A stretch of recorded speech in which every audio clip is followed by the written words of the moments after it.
ये टाइटैनिक की कहानी पता है आपको? सारी तो बहुत लंबी है ना, मैं आखिरी जुमला बताता हूँ। ये एक काफर ने बनाया था, उस दौर का सबसे बड़ा बहरी जहाज़, और उसने एक दावा किया था, क्या? God himself can not be sink the ship. खुदा भी इसको डुबो नहीं सकेगा। पता है ये जुमला आपको? बनाने वाले ने कहा था इसको खुदा भी नहीं डुबो सकेगा, और पहली स्टार्टिंग में थले चला गया।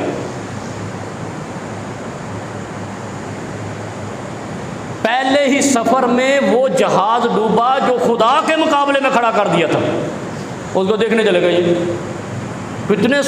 कितने किलोमीटर नीचे है ज़मीन पे।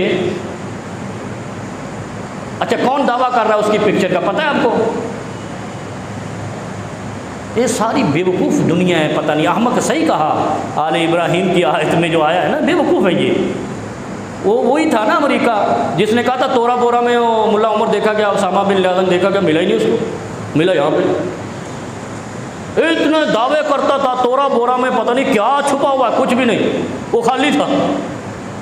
लेकिन वो अंधा कहता था मैं समुंदर में सुई देख लेता हूँ। ये तस्वीर भी जाली दे रहा है, समुंदर के नीचे जो टाइटैनिक की दे रहा है, ये धोखा दे रहा है लोगों को। अच्छा, मैं एक बात और बताऊँ, इतना फ्रॉडिया है ये अमेरिका।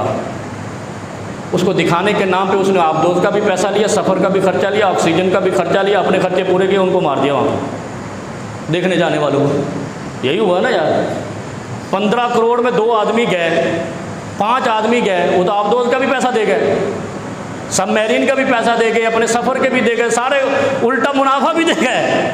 उसने अपना माल कमा लिया और तुम्हें बेवकूफ़ बना लिया। हम देखने चले गए नीचे। अच्छा, जो देखने गए ना वो साइंसदान है ना कोई ऐसी, बेवकूफ़ है। ये टाइटैनिक देखने वाले तो गए, कुछ नहीं कहते हम क्या गए, लेकिन इसको जो भी देखने जाएगा खुदा उसको गर्क करेगा, क्योंकि ये खुदा के साथ गुरूर की अलामत है, नाफरमानी की अलामत है। जो खुदा ने नीचे गर्क कर दी, जालिमो तुम वहाँ क्यों जाते हो? ज़मीन पे है तो देखो, जाओ फिरौन की लाश को देखो, इबरत का नमूना बनी है। तुम नीचे चले गए। अगर कहे मैं नमरूद को देखने जा रहा हूँ, तो नीचे दफन है, तो वापस नहीं आएगा।